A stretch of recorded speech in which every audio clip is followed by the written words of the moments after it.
Assalamualaikum warahmatullahi wabarakatuh. A'udzu billahi minasyaitonir rajim. Bismillahirrahmanirrahim. Innal hamdalillah nahmaduhu wa nasta'inuhu wa nastaghfiruh wa na'udzu billahi min syururi anfusina wa min sayyiati a'malina. May yahdihillahu fala mudhillalah wa may yudlil fala hadiyalah. Asyhadu an la ilaha illallah wahdahu la syarika lah wa asyhadu anna Muhammadan abduhu wa rasuluh. Allahumma salli wa sallim wa barik ala nabiyyina wa aswadina wa qudwatina sayyidina wa maulana Muhammadin sallallahu alaihi wasallam wa ala alihi wa ashabihi wa azwajihi wa dhurriyyatihi wa man tabi'ahu bi ihsan ila yaumiddin. Qala Allah Ta'ala fi kitabil karim, a'udzu billahi minasy syaithanir rajim. Ya ayyuhalladzina amanu taqullaha haqqa tuqatih wa la tamutunna illa wa antum muslimun. Allahumma faqihna fid din wa 'allimna al-kitaba wal hikmah waghfir dhunubana wa tahhir qulubana wa fasi' alsinatana wa hassin furujana wa adina al-hikmata wal hukma rahmatan lil alamin. Rabbi shrah li sadri wa yassir li amri wahlul 'uqdatam min lisani yafqahu qawli. Rabbi zidna ilma warzuqna fahma amin ya rabbal alamin. Bapak Ibu sekalian yang dimuliakan Allah, alhamdulillah syukur kita aturkan kehadirat Allah atas limpahan rahmat, nikmat taufik hidayahnya di kesempatan pagi Jumat berkah ini. Allah mudahkan hadir kita di majelis ilmu. Semoga dengan itu Allah jadikan sebab kita dinaikkan derajat kita, ditinggikan kedudukan kita, dan ditingkatkan bobot kita. Sudah pernah nimbang bobotnya, Bu? Dari data berat badan itu untuk pertimbangan apa? Saya duduk di sini bukan karpe saya, tapi karena apa? Didudukkan di sini, walaupun bukan ini kedudukan saya. Pagi ini kita akan bahas tentang urgensi bobot dan kedudukan. Di kajian kemarin sebetulnya sudah kita rangkai bahwa kita dituntut oleh Allah itu memiliki keunggulan tertentu, yang itu menjadi ciri khas kita. Sebagaimana dulu Nabi memetakan para sahabat itu punya keunggulan komparatif, punya daya saing. Mereka tidak seragam, justru mereka beragam kompetensi yang itu menjadi sumber daya manusia yang komplit yang dibutuhkan Nabi untuk mengemban misi tertentu. Sampai Nabi memastikan menanyakan apa yang menjadi kesukaan para sahabat. Dan mereka telah menemukan itu. Dan itu menjadi ciri dan sarana kebaikan untuk kemudian mereka terangkat kedudukan dan derajatnya karena memang kapasitasnya pada kedudukan dan berbobot selayaknya itu. Kemudian kita diingatkan sudah seperti apa kita memiliki bobot kedudukan itu. Maka kita kemarin dipetakan bahwa manusia itu memiliki beragam tipe.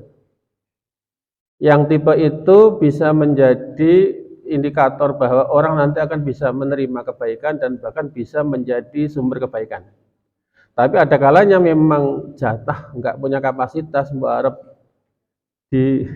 didorong-dorong, diangkat-angkat, dicitrakan pun tidak akan sesuatu yang bisa diharapkan. Dan kemarin kita ada pembahasan betapa kemudian kita berlomba berpacu dengan ketersediaan waktu yang Allah berikan untuk kita untuk menjadi manusia yang memiliki kadar kebaikan dengan punya capaian-capaian tertentu. Bahkan kemarin kita diingatkan ketika kita sudah memiliki umur 40 tahun harusnya sudah memiliki kedudukan tertentu. Dan jika sampai 60 tahun belum kelihatan berarti siap-siap untuk mempertanggungjawabkan segala nikmat. Nah, untuk itu kemudian kita akan mulai berpikir, lalu bagaimana kemudian memberdayakan potensi yang masih tersedia untuk kita dan kesempatan yang masih Allah berikan untuk kita. Sehingga nanti kita akan segera berbenah bagaimana kemudian kita mencapai kedudukan tertentu sebagaimana peran atau misi yang Allah membebankan kepada kita sebagai manusia, sebagai pengabdi Allah, sebagai khalifah, dan sebagai pakmur bumi. Dan kemudian nanti, kalau kemudian kita akan ditimbang bobot kita di hadapan Allah Subhanahu wa taala sebagai bentuk pertanggungjawaban terhadap semua fasilitas nikmat, umur, sehat, sempat, harta dan yang lainnya sebagai bentuk syukur kepada Allah. Sudahkah syukur kita sepadan dengan nikmat? Kalau sepadan berarti impas. Tapi kalau jomplang, tinggal nanti yang jomplang, yang berat kebaikannya atau keburukannya. Suatu ketika Rasulullah menyampaikan berita, informasi A1 dari Allah Subhanahu wa taala. Yang Nabi itu punya kepentingan untuk secara berkala itu ngecek nih, dengan beragam metode beliau ngecek sejauh mana daya tangkap mereka dari sekian yang pernah beliau sampaikan.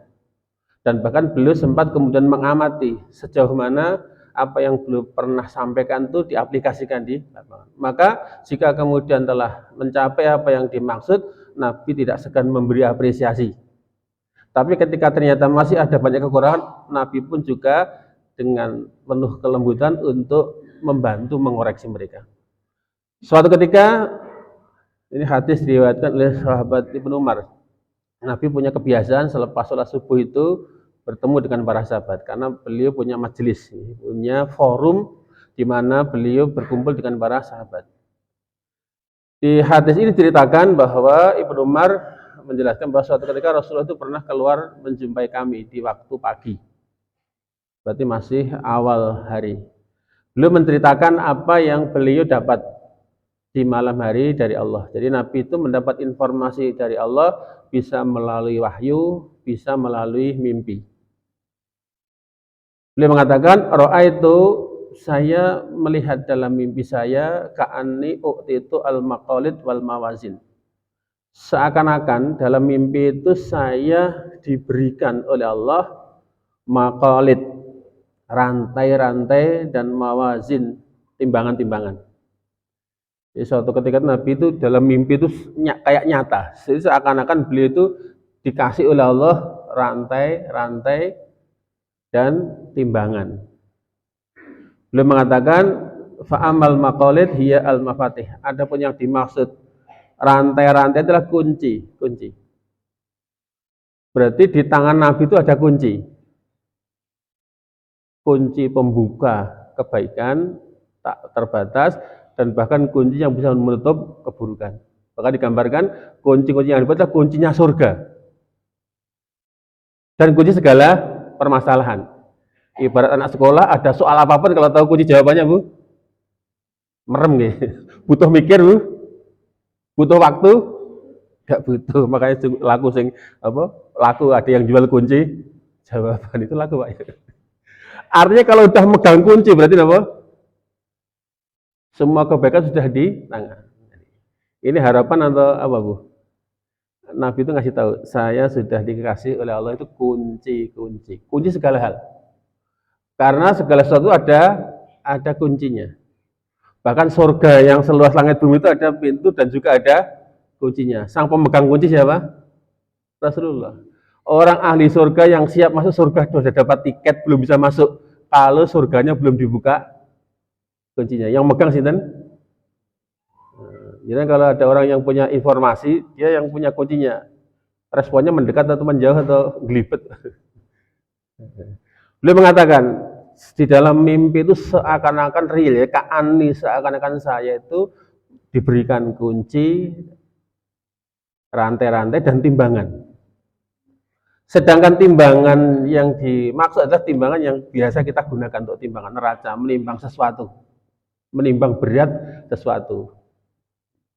Kalau mizan, dari mizan itu alat yang digunakan untuk menimbang dengan skala yang sangat presisi akurat. Ketika itu kemudian beliau melihat sesuatu yang membuat beliau itu terperangah, temenggengen, tercengang melihat. Jadi pernah enggak, Bu, mimpi seakan nyata itu. Seru, diuyak-uyak macan mau digigit, itu tangan itu kemeringat megap-megap, padahal sebelahnya nyanteng enggak. Jadi sampai ilustrasinya begitu. Jadi Nabi itu akan dalam mimpi itu kayak nyata beneran. Ketika itu beliau dilihatkan sesuatu yang terjadi. Mungkin tidak pun jenengan ketika mimpi itu melihat diri sendiri sebagai pemerannya itu nih. Bisa kan? Beliau kemudian menceritakan tentang apa yang beliau dapat dalam mimpi.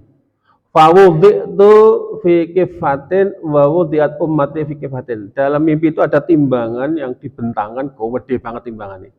Kemudian di situ beliau ditimbang, diletakkan dalam satu mata timbangan, kemudian umat beliau seluruhnya ditempatkan dalam satu timbangan. Cuma hasilnya farajahtu lahu, maka bobot saya lebih berat dibandingkan bobot semua umat. Berarti satu orang kapasitasnya berapa? Satu umat. Nanti ada individu, tapi bobotnya apa? Melebihi bobot 10 orang. Artinya kalau ini diurus 10 orang, kalau untuk orang ini cukup satu orang saja. Kalau amanah ini harus dikerjakan satu tim, cukup dia. Bahkan nanti ada orang yang kapasitasnya seumat, satu umat, seperti Nabi Ibrahim. Inna Ibrahima kana umatan wahidah. Sesungguhnya Nabi Ibrahim itu sekapasitas satu umat. Jadi ketok dia hanya seorang diri, tapi kapasitas bisa ngerampungi urusan semua. Nah, jadi ada satu orang yang dengan kapasitasnya dia bisa ngerampungi masalah satu bangsa, satu negara. Tapi ada orang yang satu orang saja ndadekake ruwet sak negara, ndadekake pusing sak negara. Ndadekake masalah sak negara itu ada nanti. Maka nanti orang itu akan kelihatan kapasitasnya seperti apa. Dan Nabi itu ketika dalam mimpi melihat, ketika itu Nabi melihat beliau ditimbang dengan bobot semua umat. Dan ternyata Nabi lebih unggul, jadi lebih berat dibandingkan bobot seluruh umat. Berlanjut kemudian, Nabi kemudian minggir. Kemudian summa ji'a bi Abi Bakrin, kemudian didatangkan Abu Bakar. Ditimbang dengan umat seluruhnya minus Nabi. Kalau tadi kan Nabi dengan semua umat termasuk Abu Bakar, Umar, Utsman, dan Nabi tetap masih berbobot lebih berat Nabi. Begitu Nabi diturunkan, kemudian Abu Bakar dipindah di satu mata timbangan dengan umat semuanya. Dan ternyata farajah bihim. Kapasitas beratnya Abu Bakar masih lebih unggul daripada yang lainnya. Kemudian summa ji'a bi Umar, kemudian didatangkan Umar. Ditimbang dengan semua umat minus Rasulullah dengan Abu Bakar. Dan ternyata farajah bihim. Bobotnya sahabat Umar masih lebih berat dibandingkan ini karena berapa kilogram atau berapa. Nah, kan nanti kalau jangan nimbang berat badan tuh, wah ini lemaknya sepiro. Bukan, berat saya sekian itu sepadan dengan apa? Daging sapi sekilo berapa, Bu? Ada harganya. Kalau beratnya itu emas sekilo berapa? Kalau uranium sekilo berapa? Kalau menungso sekilonya berapa, nanti kita akan ditimbang, dan bahkan di hari kiamat ditimbang kita juga. Dan ternyata ketika Umar ditimbang dengan sisa umat yang lain sampai hari kiamat pun masih unggul sahabat Umar. Kemudian sumaci Abi Utsman, kemudian Utsman didatangkan, ditimbang di satu mata timbangan, selebihnya umat minus Rasulullah, Abu Bakar, Umar, dan ternyata bobot sahabat Utsman lebih. Nah, seru mboten, Bu? Berarti ketika dengar informasi itu orang udah nunggu-nunggu lah. Nanti giliran saya kapan ini? Terus saya seperti apa beratnya? Begitu seru-serunya orang memperhatikan, cerita selesai. Entah Nabi kemudian terbangun, tahu-tahu ketika itu sumarufiat, tiba-tiba ketika penimbangan secara berurut bergiliran itu terjadi, tahu-tahu Allah mengangkat timbangan itu. Selesai. Terus pertanyaannya, loh, yang lainnya gimana? Itu anti klima kan, begitu, loh kok selesai? Ya memang selesai. Nabi ketika di mimpi pun, kita kan tidak bisa ngatur mimpi kan? Tahu-tahu itu selesai. Dan timbangan diangkat ke langit. Dan dari kondisi itu nampak kesedihan Nabi. Artinya, loh kok sampai di situ saja? Bagaimana dengan Ali, dengan yang lainnya, bahkan dengan umat yang hari ini masih ada bersama Nabi. Di tengah keheningan itu, kemudian dipecah dengan kalimat pertanyaan seseorang. Faqala lahu rajulun. Seorang kemudian bertanya, fa aina nahnu ya Rasulullah. Terus kemudian kita ini di mana Nabi? Bobot kita ini seperti apa? Kan tadi hanya sampling kayaknya. Terus kalau tadi seperti itu, kalau kemudian kita itu seperti apa nanti? Bobot kami yang tersisa ini seperti apa? Maka kemudian beliau memberikan jawaban, qala antum haitsu ja'altum anfusakum. Bobot kalian tergantung bagaimana kalian menempatkan diri kalian. Artinya dari contoh tadi, Nabi sebetulnya punya kesimpulan kenapa beliau bobotnya segitu. Karena beliau menempatkan diri mengambil tanggung jawab untuk ngurusi berapa Bu? Tidak untuk ngurusi diri sendiri. Maka nanti bobot kapasitas kita adalah seberapa kemampuan kita untuk memberi manfaat kepada sebanyak orang. Kalau hari ini orientasi kita masih untuk kepentingan pribadi, berarti apa? Bobot kita hanya sebobot diri kita. Nabi kenapa bobotnya kok melebihi umat? Karena Nabi selain beliau sendiri punya kapasitas, beliau punya kemauan untuk mengurusi semua umat. Maka kadar kebaikan beliau tergandakan dengan sejumlah orang yang menjadi target kebaikan dari beliau. Mulai diukur nanti bagaimana kualitas aktivitas kita, apakah orientasi pribadi atau sudah memberi manfaat. Kualitas pembicaraan yang kita omongkan itu masih guyonan atau sudah mulai visioner seterusnya. Maka kata Nabi, ya kamu, kedudukanmu nanti, bobotmu tergantung bagaimana kamu menempatkan diri. Artinya yang akan menentukan seperti apa kualitas dan kedudukan diri, ya kita sendiri. Bukan tergantung kepada orang lain. Diterangkan dalam syarah hadis ini, kullu wahidin, masing-masing orang, setiap orang, yada'u nafsahu, akan menempatkan dirinya bihasbi amali, sesuai dengan amal, sesuai dengan kerja-kerjanya, sesuai dengan perbuatannya, wasabqihi fi ta'ah, dan kadar kecepatan dia dalam merespon berbagai ketaatan kepada Allah Subhanahu wa taala.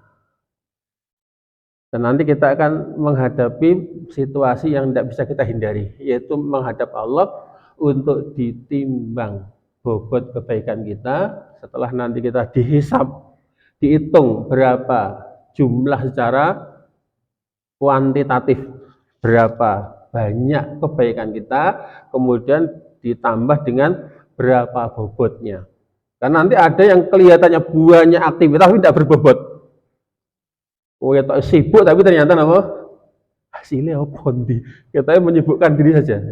Tapi ada yang perbuatannya enggak banyak tapi apa? Berbobot. Maka nanti supaya adil diakumulasi antara jumlah dengan nilai siswa gitu Pak. Ada nilai yang sifatnya apa? Kualitatif, ada yang kuantitatif. Yang kira-kira yang menentukan mana, Bu?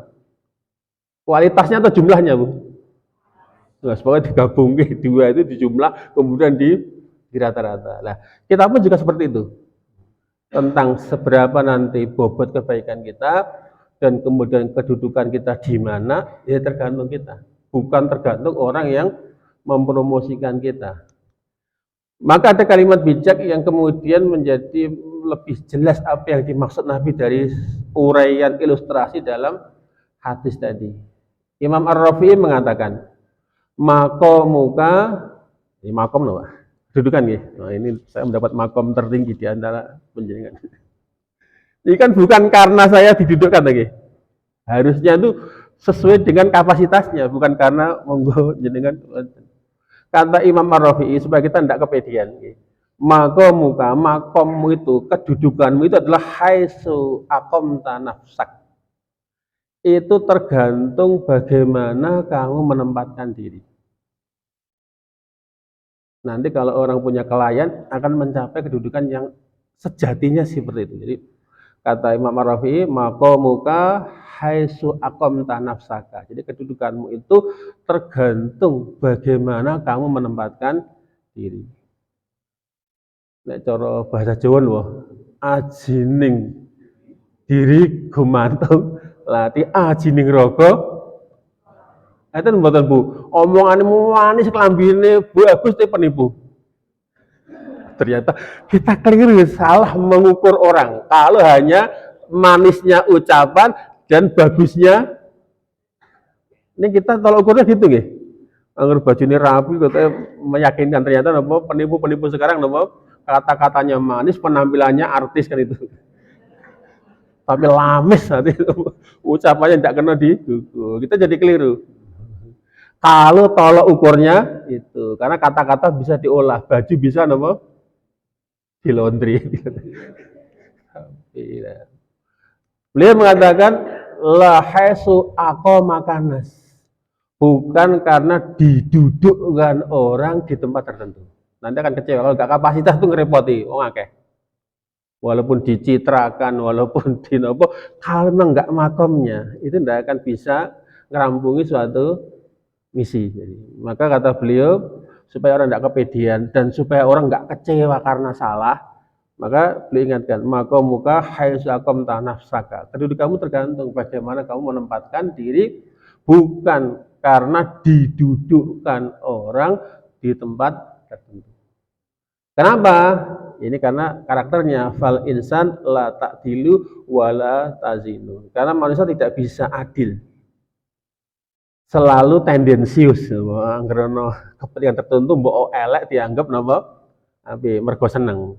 Mbok api dianggap mergo napa? Jadi manusia bukan sebagai tolak ukur. Walaupun napa ajining diri gumantung ajining raga.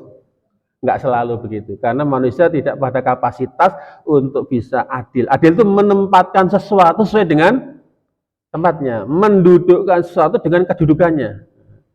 Karena manusia kadang-kadang punya kepentingan sehingga tidak adil dalam menilai sesuatu. Dan manusia tidak punya kapasitas untuk bisa menimbang, karena tidak punya standar yang bisa menjadi acuan. Maka kita tidak perlu kecewa. Nah, untuk itu kemudian kita akan segera nanti kalau setelah ini ditimbang Bu ya. Beberapa hari mesti ditimbang. Oh, turun 1 kilo. Turun setengah kilo. Tapi berikutnya loh kok naik lagi gitu. Padahal wis dilakoni melaku-melaku benasuk kan gitu. Makannya sudah tidak nasi misalnya loh ternyata. Karena tidak bisa kita ngatur. Artinya itu secara hukum alami orang akan nanti terpetakan kedudukannya di mana, bobotnya seperti apa, sesuai dengan bagaimana dia memperlakukan dirinya sendiri. Satu gambaran yang kemudian nanti kita segera berbenah memperbaiki diri dengan meningkatkan bobot dan memahami kedudukan kita seperti apa. Sebagaimana yang menjadi keyakinan kita bahwa hari kiamat nanti adalah hari penentuan nasib. Kalau hari ini orang belum kelihatan nasibnya, masih orang tertipu dengan tampilan-tampilan. Tapi hari kiamat nanti adalah hari penentuan nasib. Kalau mungkin hari ini nasibnya belum baik, mungkin memang ini bukan tempat yang real untuk kita mendapatkan nasib yang sesungguhnya. Tapi nanti dari kiamat nasib akan benar-benar ditetapkan dan timbangannya adil. Di situasi itu ada ketegangan saat perhitungan amal, dihitung amalnya, dan juga saat penimbangan. Kita mau lihat pertandingan tinju atau apa tuh, sing menegangkan apa? Penimbangan berat badan. Masuk kelas mana itu kan? Dan nanti ada dua hal, hisab, perhitungan amal, yang kedua mizan, penimbangan bobot. Yang bobot nanti akan dibandingkan antara kebaikan yang dia lakukan dan besaran nikmat fasilitas yang sudah diberikan. Gaji semene kudune napa? Lek dikasih fasilitas sekian banyak itu harusnya. Ketika Allah memberikan kita nikmat yang katanya wa in ta'udu nikmatallahi la tuhsuha, jika kalian menghitung nikmat Allah enggak terhitung, berarti kebaikan kita harusnya apa? Enggak hitung-hitungan, maksudnya enggak hitung-hitungan. Enggak hitung-hitungan. Jika itu ada perintah ya segera ditunaikan, jika itu kewajiban segera dilaksanakan, tidak nopo banyak pertimbangan. Kalau kita menyadari bahwa nikmat Allah tidak ada hitungannya, berarti ketaatan kita harusnya tidak harus hitung-hitungan. Di satu ketegangan itu Allah gambarkan dalam surat Al-Mu'minun. Ketika hari kiamat tiba, kan sudah ditimbang. Di ayat 101, fa idza nufikha fis-sur fala ansaba bainahum yauma idzin wa la tasalun. Ketika sudah ditiup trompet sangkakala penanda kehidupan dunia berakhir, hari kiamat terjadi, maka di momen itu sudah tidak ada lagi hubungan tali nasab. Hubungan nasab tidak ada. Orang datang secara pribadi. Tidak lagi mengandalkan dia sebagai apa di komunitas dalam kehidupan dia. Masing-masing adalah datang sebagai seorang pribadi. Tewas aku ngendelke anak-anak soleh, wis sing ben soleh anak-anakku, aku karek nampa napa? Kadung kita ndak mempersiapkan diri kita, sing penting aku kene ra apa-apa, sing penting anak-anakku aja kaya. Padahal nanti orang akan datang menghadap Allah secara pribadi. Dan tidak ada hubungan nasab di ketika itu, wala yatasaalun, dan mereka tidak bisa saling tegur sapa.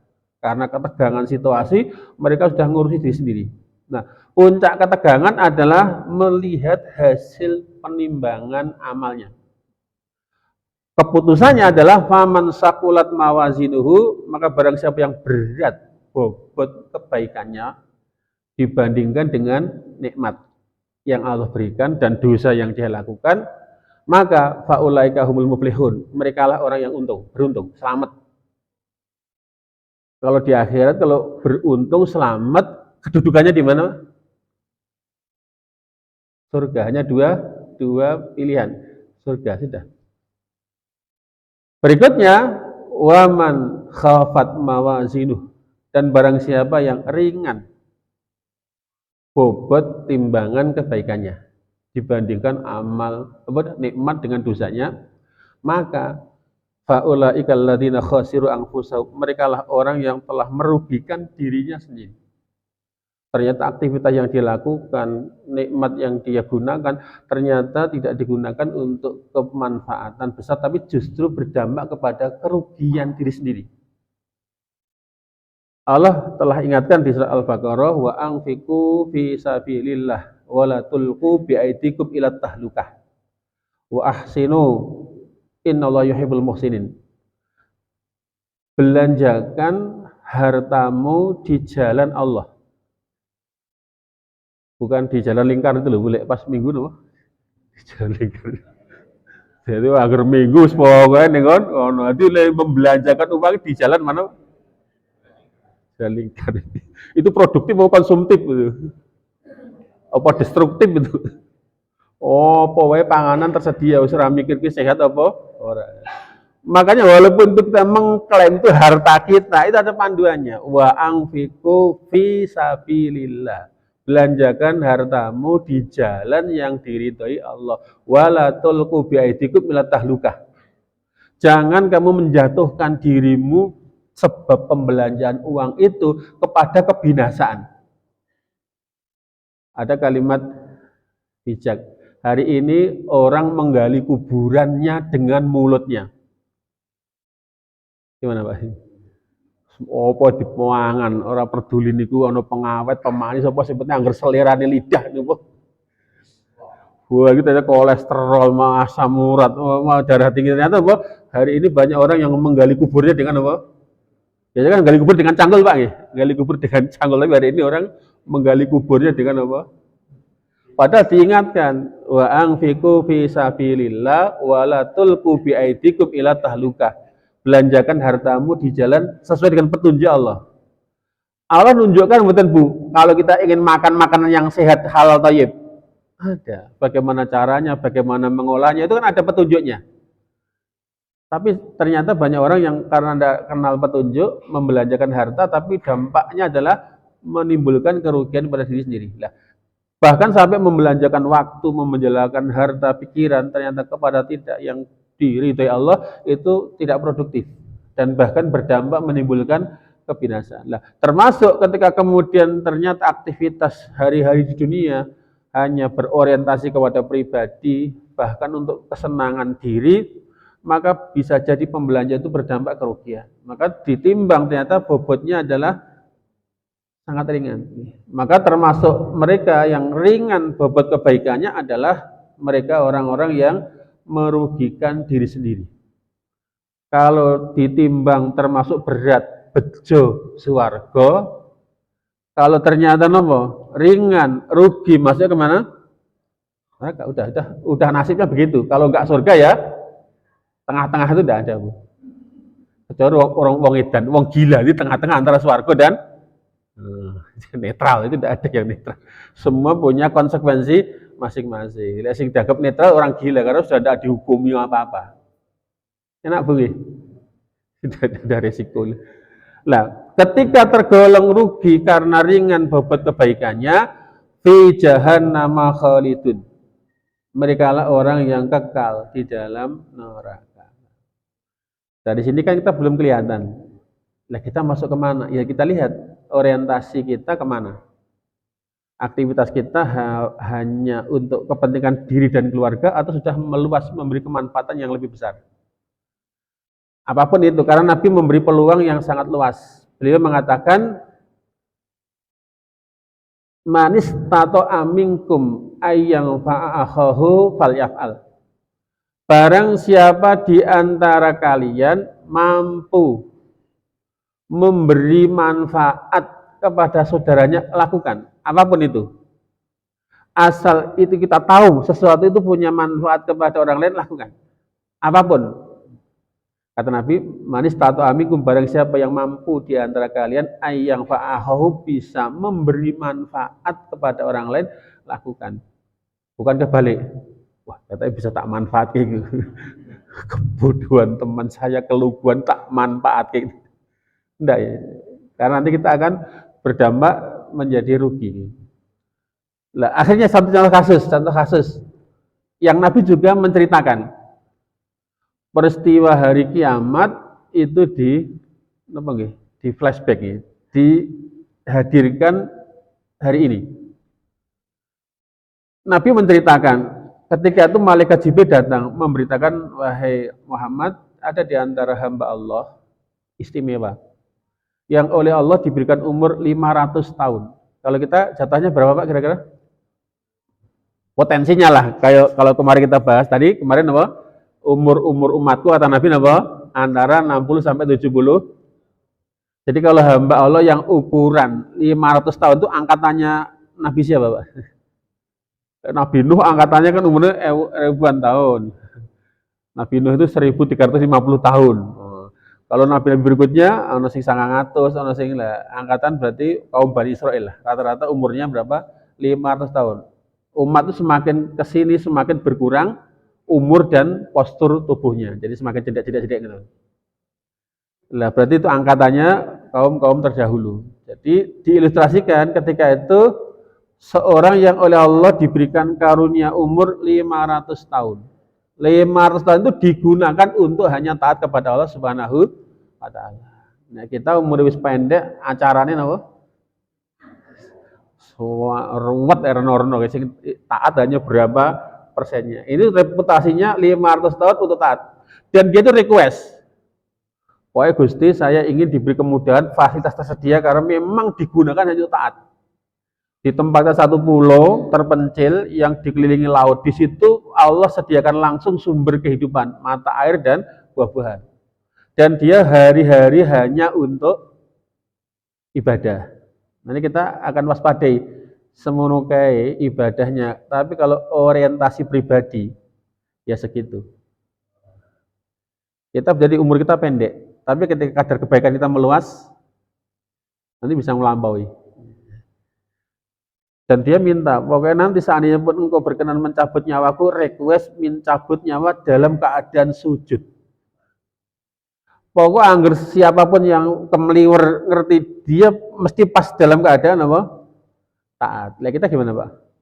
Aku orang ingin nang kafe, waduh. Kemeliwer orang ternyata dia sedang di tempat. Pokoknya ini dari biasa siapapun yang lihat, dia selalu dalam keadaan pas taat. Dan malaikat Jibril ketika melihat, kan malaikat Jibril juga patroli juga kan, anggur dulu dia masih dalam keadaan sujud. Dan ketika meninggal pun dia dalam keadaan sujud. Kemudian saatnya orang itu diwafatkan. Ketika diwafatkan, kemudian di hari kiamat terjadi, Allah perintah, wahai hambaku, masuklah kamu ke surgaku karena rahmatku, karena kasih sayangku. Cuma dia interupsi, ya Allah, karena amal saya ya Allah. Maksud reputasi gitu tidak diapresiasi gitu maksudnya. Dia ketika dimasukkan surga itu karena rahmatku. Interupsi, karena amalku. Tidak, masukkan dia ke surga karena rahmatku. Ya karena mungkin orang kan kadang sadar diri, oh ya saya sekian tuh reputasinya adalah dalam mereka taat, tidak ada salah. Masuk nggak diapresiasi. Wong sekedar kalimat lemah enggak ke dikoreksi ke. Masuklah kamu ke surga karena rahmatku. Karena amalku ya Allah. Enggak, masukkan ke surga karena rahmatku. Itu rahmat Pak? Karena diwelasi oleh Allah. Tapi kalau amalnya yang itu diandalkan ke surga, enggak nyanda. Bukankah berapa? 5 tahun. Lah kan surga itu kan kekal selama-lamanya. 500 tahun dibanding selama-lamanya lama betul Pak? Lah karena kita lihat pembandingnya. Kita mungkin 40 tahun ibadah stop. Lah kita masuk surga mau nanti sepadan ning swarga 40 tahun baru kemudian dikeluarkan lagi atau pengen surga selama-lamanya kan. Lah kita mungkin dikasih umur 100 tahun pun ketika kita taat itu sebenarnya tidak cukup untuk jadi tiket masuk surga. Dia bisa masuk karena ada bonus kemurahan dari cuma dia tidak ngitungnya begitu. Wong surga itu selama-lamanya kok. Ketika modalnya taat hanya 500 tahun berarti kurang kan. Ya kata Nabi dulu ketika beliau diutus itu, buistu ana wa sa'ah kahata ini. Saya diutus dengan datangnya hari kiamat, udah dekat kayak gini aja. Dulu ketika zaman kaumnya Nabi, wah kayak Nabi nggak bener, katanya diutusnya Nabi di hari kiamat kan sudah dekat. Ternyata Nabi sampai mati kok orang kiamat-kiamat. Situ apa gitu. Lah kalau Nabi bilang 100 tahun yang akan datang misalnya. Padahal hari kiamat nanti kekal abadi selamanya itu pendek apa jauh? Ya pendek kalau ternyata hari kiamat nanti adalah dimensi waktu yang nggak ada batasnya, ya dekat kan? Kalau bandingannya apa? Sini Semarang dekat betul Pak? Dekat. Kalau yang muni, Semarang dekat dari mana? Dari mana dekat? Kalau dari Surabaya? Berarti pertanyaannya Semarang dekat apa jauh? Dari mana ngukurnya kan itu? Lah orang itu masuk orang soleh apa enggak? Dari mana ngukurnya, bandingkannya? Kalau bandingannya dia taat masuk surga dengan nikmatnya Allah yang kata enggak itu enggak cukup. Kenapa dia masuk? Karena welasi Allah. Ternyata dikasih umur kok enggak pernah dibuat maksiat. Berarti masuknya surga didongkrak. Ibarat naik kelas itu karena apa? Baik hatinya apa? Gurunya. Wis bocah ra bolos diterangke enggak teke, garap ra iso-iso wis ra apa-apa. Karena ada apa? Pertimbangan karena dia anak baik. Cuma dia enggak sadar rumangsane dia naik itu karena apa? Enggak nyandak sebetulnya. Maka ketika dia pegang ngeyel wae, masuklah ke dalam surgaku karena rahmat, tidak ya Allah karena amalku. Kira Allah greget enggak? Loh, kurang ngerti deh. Ya kalau gitu amalmu seberapa kok pede ditimbang amalmu. Akhirnya apa? Kemudian amal dia ditimbang dengan nikmatnya Allah yang pernah dia rasakan. Dimulai ternyata tadi ditimbang tadi, ambil 2 mata timbangan, taat dia yang 500 tahun ditimbang dengan 1 biji bola mata pas. Pada kita matanya berapa, Bu? Enggak apa bae matanya. Artinya loh, ternyata nikmat 1 mata itu pas dengan amal taat yang sebanyak. Jadi ibadah 500 tahun itu hanya untuk mengimbangi nikmat Allah yang berupa 1 penglihatan. Kalau 2 gimana? Belum pendengaran, belum jantung, paru-paru, akal, anggota sempurna, nyandak mboten. Nah, Ben marem akhirnya ternyata amalmu nggak nyandak. Begitu ditimbang tenan jomplang masih berat nikmatnya Allah. Berarti nasibnya kemana? Lah wis karena udah kebijakan, masuk aja. Kok masih nopo? Enggak, ben mantum tolong dicek ini. Oh, jangan-jangan tendensius. Oke, aja masuk aja itu ternyata nopo? Begitu ditimbang tenan ternyata nggak ada apa-apanya. Amal dia yang 500 tahun hanya dibandingkan dengan amal ibadah. Enggak. Berarti kalau dia minta keadilan dalam penimbangan, Allah adil tenan. Makanya nanti Allah itu ada sifat di atas adil namanya fadl. Murah. Allah Maha Pemurah. Kalau kita nuntut adil, berarti kita beramal satu dibalas satu loh, Pak. Apa enggak tekor itu? Tapi Allah itu moho fadl, moho lumo, moho dermawan. Kita amal baik satu dibalas 10 kali. Lihat kualitasnya, bisa 700 kali, bisa hitungan tak terhingga. Ternyata kalau Allah diajak tertib tenan, ayo kita disiplin tenanan, sekarang ditimbang beneran. Berapa kualitas bobot amalmu yang 500 tahun dibandingkan nikmat Allah yang hanya 1 bola mata. Begitu dia tahu bobot aslinya, berarti keputusan diubah. Yang tadi sudah siap masuk neraka gara-gara dia pengen apa, Bu? Keputusan berubah. Yang tadi wis diwelasi kok malah nopo? Enggak, yang bener aja deh. Akhirnya nopo? Sekarang seretlah, masukkan hambaku ke neraka. Lah putih ora ampun, wong tadi diwelasi nopo? Artinya ternyata kalau sebanyak apapun sumber kebaikan, kalau bertumpu dari pribadi, berarti masih nopo? Kecil. Kenapa Nabi bobotnya melebihi umat? Karena sepanjang hidup beliau yang dipikirkan sinten? Bahkan ketika jelang beliau wafat, ummati gitu. Kita lihat sekolah dipikir muridnya apa omah Ibu? Yang mendorong hadir itu karena kebutuhan rumah atau ingin berbagi kebaikan, mendharma baktikan ilmu yang bobotnya berat mana, Bu? Pertimbangannya. Tadi kan ada yang datang memang karena dorongan kebutuhan rumah, atau ada yang datang karena ada tanggung jawab punya ilmu, atau ingin mengembangkan yang mana, Pak? Nah, nanti bobotnya tergantung di mana kita menempatkan diri. Karena nanti kita akan kaget, terperangah ketika benar-benar Allah menimbang dengan timbangan keadilan. Orang nanti kalau nimbang mungkin azasnya bukan keadilan, azas kepantasan dan kepatutan. Maka benar kata Imam Ar-Rafi'i, maqamuka haitsu aqamta nafsaka la haitsu aqamakan nas.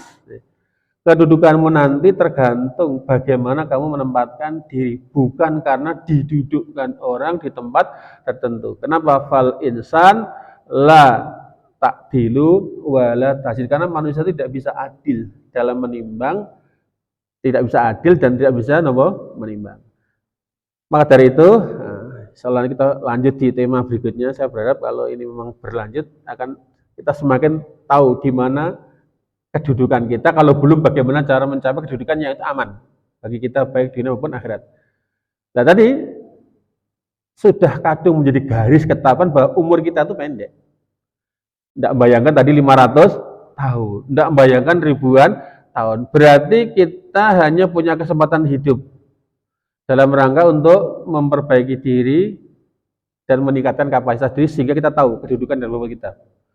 Sehingga kehidupan dunia kita yang pendek ini dan bahkan cepat berlalu, nah maka untuk bisa menggandakan kadar kebaikan kita melalui anak-anak kita. Anak keturunan kita adalah kesempatan kedua kita. Jika ternyata kesempatan pertama dengan hidup yang Allah berikan kepada kita belum mampu mengantarkan kita kepada kedudukan tertentu dan menempati bobot tertentu, berarti masih ada kesempatan kedua, yaitu dengan anak-anak kita.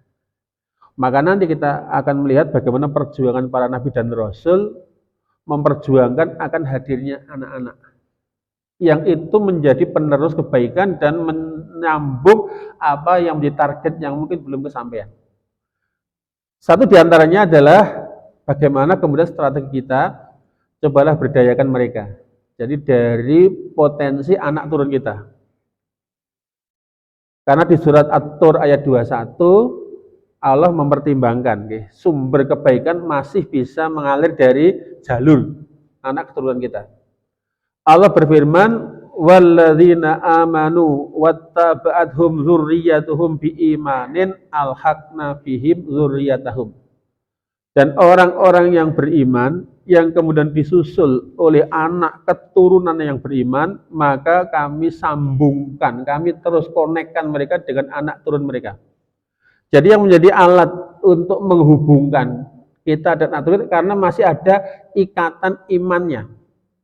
Jadi orang yang beriman karena dia punya perhatian dan mendidik sampai anak turun pun yang di belakang mereka itu beriman.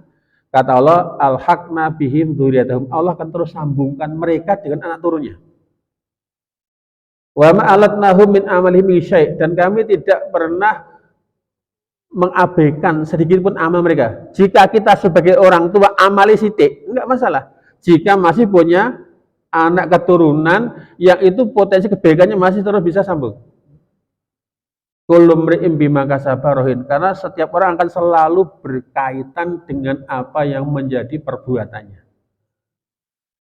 Di ayat ini kemudian oleh Dr. Ratib An-Nablusi dijelaskan, in robaita waladan salihan kana a'malu as-salihah fi sahifatik.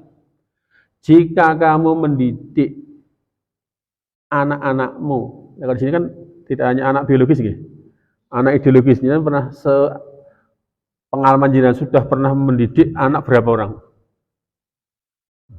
Anak Dewi Rahono berarti anak-anak wong sing napa dididik. Nah, kalimatnya kan in robaita walad, dan tandanya adalah isim nakirah, kalimat terbuka bahwa anak.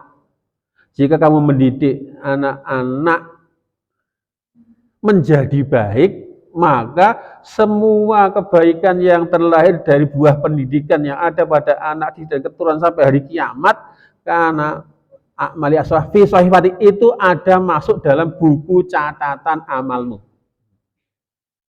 Berarti kalau sudah orientasinya tidak hanya untuk kebaikan diri, tapi sudah melebar, meluas kepada memberi manfaat, apalagi sebentuk pendidikan yang akan mengubah perilaku menjadi orang-orang baik, maka semua kebaikan yang terlahir dari anak turun sampai hari kiamat karena hasil usaha kita itu masuk dalam buku catatan amal kita. Maka layaklah ketika kanjeng Nabi bobotnya lebih berat dari semua umat. Kenapa? Karena semua umat bisa menjadi baik karena ikut petunjuknya Rasulullah Sallallahu Alaihi Wasallam. Walaupun beliau sudah wafat, maka amal kebaikan masih terus mengalir. Maka nanti ini kita punya kepentingan untuk memperjuangkan anak, mendidiknya dengan pendidikan yang baik karena itu menjadi kesempatan kita yang kedua. Randuwe kita lihat dulu Nabi Ibrahim bagaimana usaha mereka memperjuangkan dapat anak. Nabi Zakaria tidak punya. Karena apa? Ketika mereka punya orientasi dengan hadirnya anak, karena akan ada misi. Makanya kadang kenapa tidak dua anak, lah dua anak harus diopo, lah bingung nih. Ketika akan ada misi besar yang dia harus usung melalui anak keturunan, dipastikan Allah akan berikan. Karena diberikan sekian lama tidak punya anak kan, karena lingkungannya buruk. Maka kadang ketika beliau menyingkir dari mereka, falam ta'zalahum wa ya'buduna min dunillah. Ketika Nabi Ibrahim sudah menyingkir dari komunitas penyembah berhala dan apa yang dilakukan, maka begitu nyingkir Allah karuniakan kepada mereka Ishak dan Yakub. Artinya bisa jadi ketika ternyata faktor yang menghambat kita tidak pada lingkungan yang tepat. Khawatir nanti anak tumbuh kembang di lingkungan itu akan rusak, maka harus pindah di lingkungan, harus pindah di kebiasaan. Dengan ketika sudah berubah, maka Nabi Ibrahim contohnya Allah karuniakan anak. Dan di belakang beliau tercatat 18 anak turun beliau yang jadi Nabi dan Rasul. Maka di sini nanti insya Allah kita akan sambung jika ada kesempatan, bahwa jika ternyata nanti amal kita tidak mampu untuk meningkatkan bobot kita lewat anak-anak.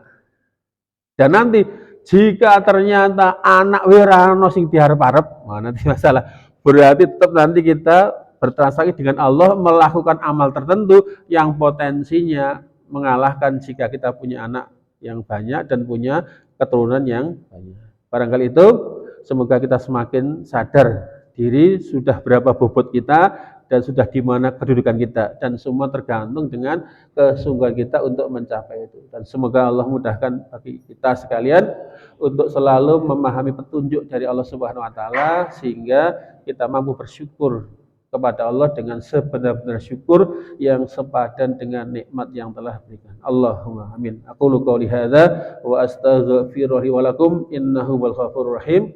Subhanakallahumma wa bihamdika asyhadu an la ilaha illa anta astaghfiruka wa atubu ilaik. Assalamualaikum warahmatullahi wabarakatuh.